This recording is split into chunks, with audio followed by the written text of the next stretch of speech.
There are 3 very good reasons for striving to achieve a distinction in your individual units in the course as a whole. First of all, there's just the feeling of satisfaction that you'll get from knowing you've been able to achieve the highest grade. Secondly, it will help your application stand out when applying for jobs or for the next level of your education.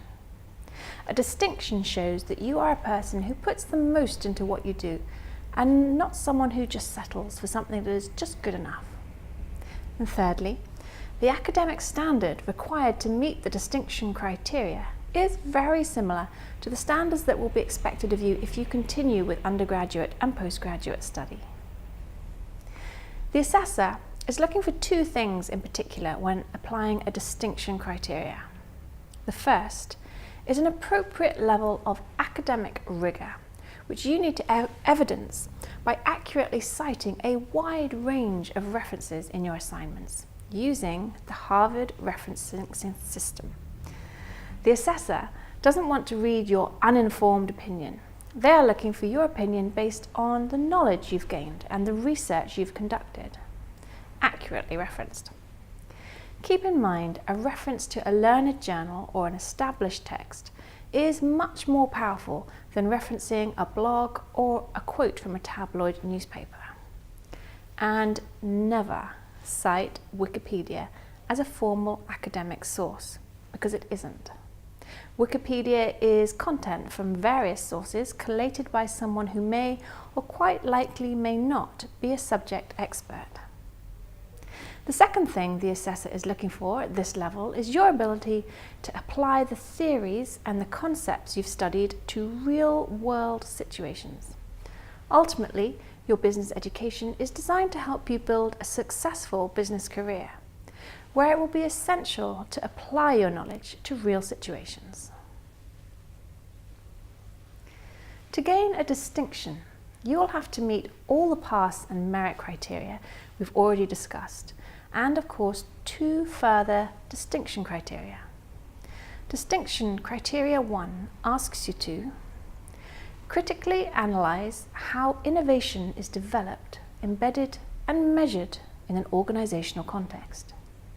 So, if we look at the first part of the criteria, critically analyze means you need to show that you can accurately assess the information available, make considered judgments using your knowledge and experience, and support this with evidence, which of course should be appropriately referenced.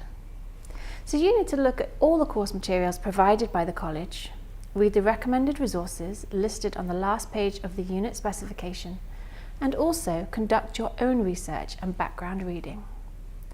There are 3 distinct sections or aspects to this question, which you need to address separately. First of all, developing innovation. So how do ideas develop? Perhaps think here about the different sources of innovation covered on the course.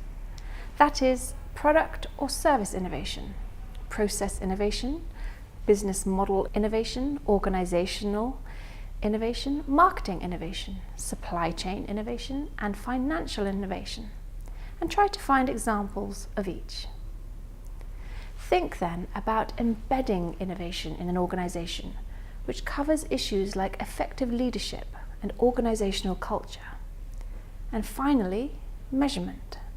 Critically analyze the different ways an organization can measure its success as an innovator.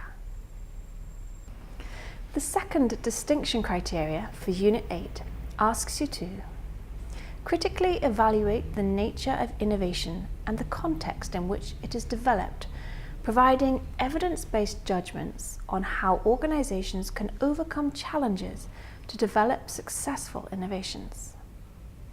So there are a few aspects to this question. Firstly, a critical evaluation of what innovation is and how it comes about. Is it a positive force within an organization? Think about the differences between incremental and disruptive innovation. What sort of environment does innovation need in order to flourish? And include some examples to support what you're saying.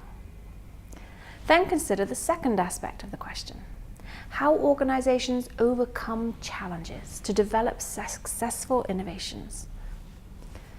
So what are these challenges? The question asks specifically for evidence-based judgments, so you need to find some examples of how organizations have successfully overcome the challenges to innovation you have described. Finally, 3 tips which you should keep in mind when writing your assignments. First of all, make sure you sense check and spell check your projects before you submit them. Correct spelling and grammar aid understanding of your key points, but also demonstrate that you care about what you're doing. Secondly, take every opportunity to showcase your knowledge and understanding of the core concepts, models, and theories in the unit, and demonstrate your ability to apply them. And thirdly, keep close to your tutor for support and guidance.